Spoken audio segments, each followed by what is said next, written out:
Hey guys, welcome back to the Populist Corner. Today I want to go over a video that has been viral on YouTube, Facebook. This video has a very special meaning. I want to go ahead and show it to you right here. So let's go ahead and take a listen to this video first, and then we'll go ahead and talk about it, and I'll give you my 2 cents on it. I am asking you to make your comments, but do not do name calling like you just did. This is my comment, not your comment. I'm quoting to you now from the United States Supreme Court 1964 case, New York Times versus Sullivan. This is constitutional case law in this country, and I'm quoting you from the U.S. Supreme Court. The judges wrote that this nation is founded on the, quote, profound national commitment to the principle that debate on public issues shall be uninhibited, robust, and wide open, and that it may well include vehement, caustic, and sometimes unpleasantly sharp attacks on government and public officials. That's constitutional case law in this nation. I don't have to be nice to you. Nobody behind me has to be nice to you. If you don't like living in the United States of America, then you can all move to Russia, Cuba, or China. This is the First Amendment. And I will caution you, solicitor. There is a video camera to my left. If you edit this tape, then you're going to have a big legal problem on your hands, because my right to critique your fascism, which is what this is constitutionally protected. There are emails, public record emails, in which the Director of Equity is lobbying and advocating for public comment to be censored in this school district. And you know what? Lobbying for it, advocating for it. We've got the school board president saying she'll do better at hitting the mute button in blatant violation of the Constitution. For her lobbying and her advocacy of unconstitutional censorship, I want you, the school board, to terminate the employment of Dr. Charissa Gibson with immediate effect.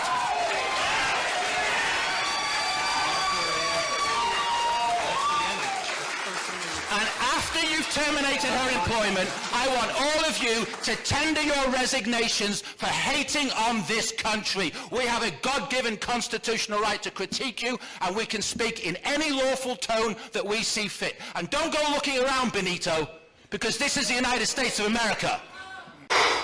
Boy, that escalated quickly. I mean, that really got out of hand fast. Yes. Oh my God, his speech was fire.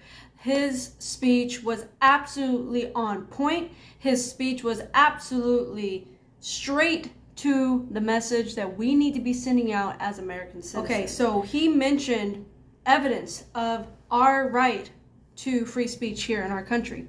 As you can see, it doesn't matter what you post on social media nowadays. You can post anything that doesn't even attack the current narrative. But if it does attack the current narrative, even in the slightest, it gets zapped. Your opinion gets censored, your opinion gets thrown out. You got people attacking you, saying you're racist, you're a bigot, your Uncle Sam, your Uncle Tom, whatever it is that they want to call you, regarding critical race theory.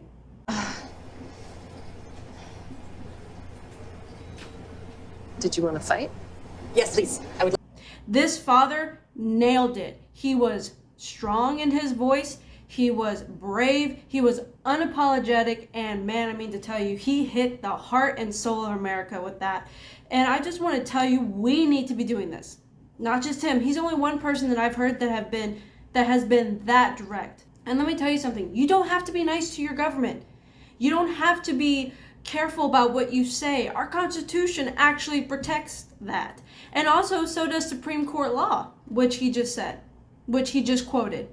And did you notice that they couldn't censor him because he quoted law? That's what I want to make a point of. You have to know the laws in order to protect your freedoms. Now, a lot of Americans don't know their laws. A lot of Americans don't know their rights.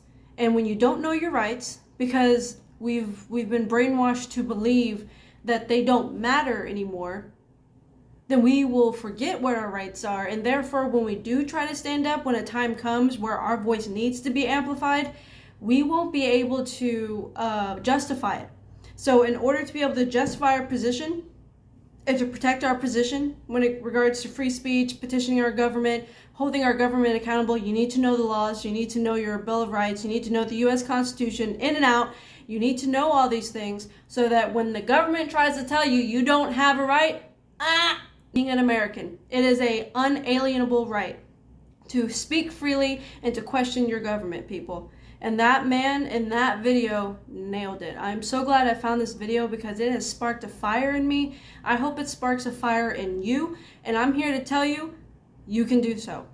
Don't be afraid to stand up. Don't be afraid to research, question everything. That's the biggest thing that I feel like has been one of the biggest downfalls in our society today and for decades, is that people don't want to research, people don't want to look into things, they just want to take it at face value. And that kind of destroys the purpose of education. So right now, our school system, our education system is not teaching kids how to think. It's not teaching children how to critically think about things. It's teaching them how to just believe what they hear and see. And that's not freedom. That's enslavement, in my opinion. When you are brainwashed and indoctrinated so much to just take things at face value and to believe what you're told all the time, that's enslavement, because you're no longer able to exercise your free will because your brain is like, wait, this is not normal. I'm used to just being told what to believe. This is not normal.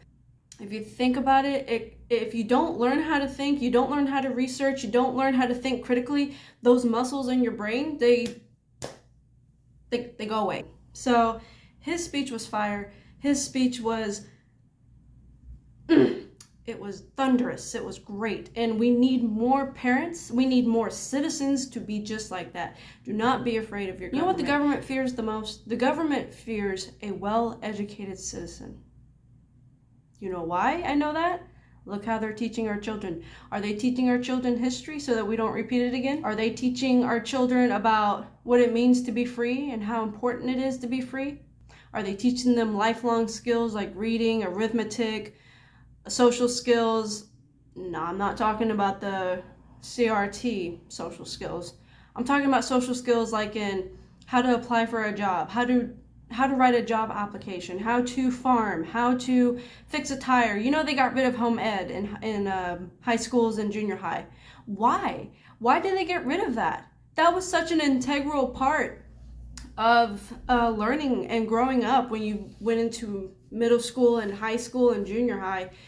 Being able to know how to balance a checkbook, being able to know how to replace a tire in your car, learning how to cook, learning how to garden, learning how to weld, you know, stuff like that. They don't offer that anymore. They don't offer that class, and it's not made mandatory. And I think it should be. I think it should be made mandatory that you need to have an elective that is a life skill. So that's just an example of how I know that our school systems and our university systems have been actually geared towards forcing people to not think for themselves and to be more dependent on government. The whole point of having a government is to not be dependent on them for every little thing in your life. The government is there to make sure that the Constitution is followed, that all government entities follow the Constitution, and that the law is applied equally to each and every one of the citizens, and that those rights protected by the Constitution are given to every single citizen of this country. And it gives the citizens the power to control their government. You see how that works? So the Constitution is supposed to give us power and say so on what our government does. Now, as you look around today, we ain't seeing none of that. Hell no. We're seeing our government subvert the Constitution and undermine the American people. And that is what's happening. And it's because we've been dumbed down. Research things. I researched people's opinions. I was like, well, they said this happened at this period of time, so I'm going to research what that thing was that they said happened in this period of time. And that's how I got to know my history. That's how I formed my opinion. I did not form my opinion by blindly believing the left or blindly believing the right. I think that's my right side. I get them mixed up all the time. So I learned by teaching myself. And I will tell you something. When you go to public school, they don't teach you how to research. That's another thing I've realized, is that people don't know how to research very well. They just research what somebody else researched. but they don't go out and do their own research. And I will tell you, I understand why they do that. It's so hard. It takes time. It takes dedication. So that is what our school needs to be teaching our children. But instead, they're teaching them how, you're an oppressor because you're white, and you're oppressed because you're black or brown. Hello, I am a brown person. You see my skin color? I'm brown. I'm a minority. I'm not even an American citizen. Well, I am, but I wasn't born here. I am legally an American citizen through adoption, but I wasn't born here. Do you see me sitting here oppressed? Do you see me here sitting in chains? Do you see me not being able to go to college if I wanted to? No, I could go to college if I want to. If anything, because of my skin color, because I am a minority in America, I get special help to go to college. The thing is that people don't realize the privilege that they already have. That includes black Americans, that includes brown Americans, that includes yellow Americans, purple, red, pink, violet, white, whatever you want to call your skin color. You have privilege because you are an American. You have freedoms because you are an American, and you have a constitution that protects those freedoms. If we don't stand up for those freedoms and we just lie quietly, hoping good people in Congress will defend us, we don't have enough good people in Congress to defend us right now. We have a very slim pickings, okay? I'm going to call it slim pickings here. And this is where we need to come in.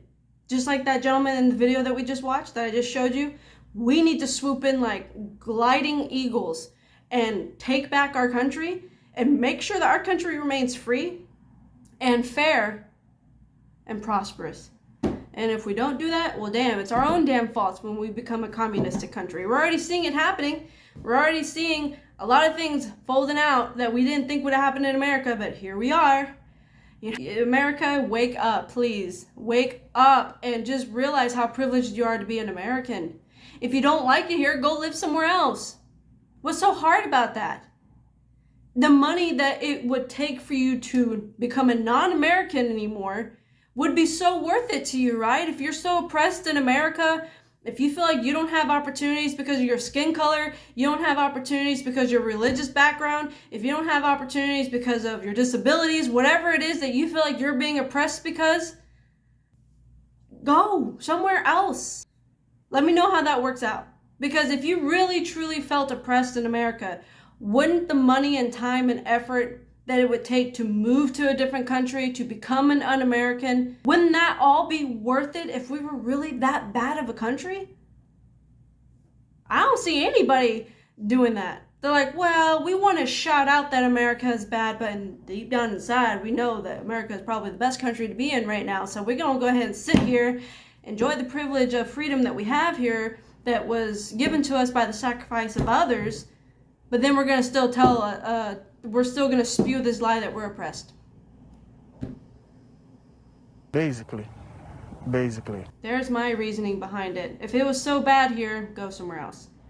If you really want to force that opinion on every other American, go somewhere else. I don't care if this is your home. You're apparently not saying it is. You being oppressed is... Why would you want to call an oppressive nation your home? Right? We're that bad, right? Anyway, I'm going off on a tangent here, but I just wanted to show that video and kind of get your response to it. So let me know down below in the comments what you think about his speech. I think it's great. I do not know the name of this gentleman, so if anybody can find the name for this gentleman in this speech that in this video that we just watched, please let me know down below, because if I want to spread his video around, I want to at least have his name so I can give him credit, because Americans like him need to have credit, and they need to be put in the spotlight, and they need to be our inspiration of what we should be as American citizens. Like, share, and subscribe. I need your help to get my podcast started. Today I'm flying solo, making a small video, but man, I'm ready. He almost sounded like Ronald Reagan to me. Did anybody else catch that? I felt like he sounded like Ronald Reagan the way he presented his statements, and I thought that was great. And I love Ronald Reagan. I think he was a really great speaker. He amplified the American voice, in my opinion. He was very pro-American, in my opinion. you know, just by his speeches at least. And yeah, so let me know what you guys think. Let me know down below in the comments. Don't forget to share, like, and subscribe. That's a mouthful. And click the notification button so that when we come up with new videos that you don't miss out. And also, soon enough, we're going to be going out on the street and asking people's opinions about how they feel about certain things, and then we'll commentate on that. That's kind of how I want to structure the videos for our channel. So if you have any questions that you would like for us to ask the public when we do our out on the street segments, let us know down below in the comments as well, and we'll make a list of questions to ask people and get their opinions on it. Alright, so anyway, just wanted to hop on here and share this video with y'all, but we'll make it happen. So just interact with us. That's what's going to keep our channel going, is if you interact with us and interact with our channel. Follow us on all of our social media. I'll have a link down to our link tree down below so that you can go easily access all of our social media accounts for this channel. Alright guys, stay brave, stay fierce, stay unapologetic, and stay patriotic. There you go. Have a great day, guys.